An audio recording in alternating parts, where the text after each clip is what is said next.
आइए समझते हैं। हमारे पास कक्षा 11 रसायन विज्ञान के पहले चैप्टर रसायन विज्ञान की मूल अवधारणाओं से हम जो पढ़ रहे थे रासायनिक संयोजन के नियम, जिसमें हम द्रव्यमान संरक्षण का नियम पढ़ चुके थे। आज हमारे पास है निश्चित अनुपात का नियम। इसको एक और नाम से भी जाना जाता है। इसका नाम एक और है स्थिर संघटन का नियम। इस नियम को प्राउस्ट ने दिया था और आइए इस नियम को समझते हैं। हम सबसे पहले जल को ले लेते हैं। जल सबको पता है। अगर आप जानते होंगे तो जल का अणुभार कितना होता है? 18। जिनको निकालना नहीं आता है वो अगली क्लास में निकालना सिखाएंगे। जल हमारे पास हाइड्रोजन और ऑक्सीजन के अनुपात में है।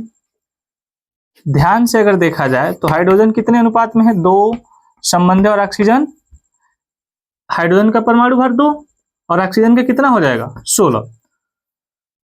ये दोनों किस अनुपात में है? 2 संबंध 16। अगर हम इसको काटे तो कितने अनुपात में आ जाएंगे? 1 संबंध 8 के अनुपात। मतलब इन जल के अलग अलग परमाणुओं का भार के अनुसार अनुपात कितना है? 1 संबंध 8। इस बात को आप समझ चुके हैं। हाइड्रोजन का अलग परमाणु भार कितना है? 2, ऑक्सीजन का 16 और इनके अलग अलग परमाणु का भार कितना है जल के? 1 संबंध 8।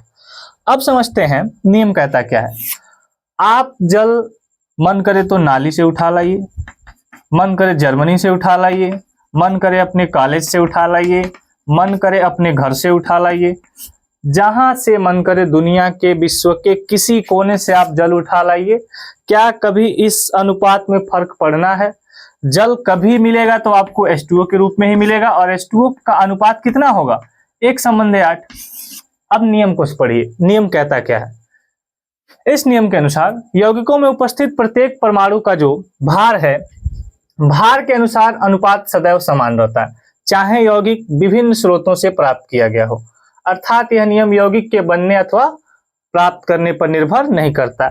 यही चीज तो हमने सीखा कि जल हम चाहे दुनिया के किसी कोने से ला लें, जल हम अपने घर से ला लें, नाली से ला लें, किसी भी ला लें, H2O के फॉर्म में ही मिलेगा। और कभी भी H2O का जल का भार के अनुसार प्रत्येक परमाणु हाइड्रोजन और ऑक्सीजन के संबंध में होंगे और इनका हमेशा भार के अनुसार अनुपात कितना आएगा? 1 संबंध 8। इसी नियम को क्या कहा जाता है? निश्चित अनुपात का नियम या स्थिर संघटन का नियम। उम्मीद करते हैं आपको समझ में आया होगा। आगे ऐसी वीडियो के लिए चैनल को फॉलो, सब्सक्राइब और लाइक शेयर करते रहें। धन्यवाद।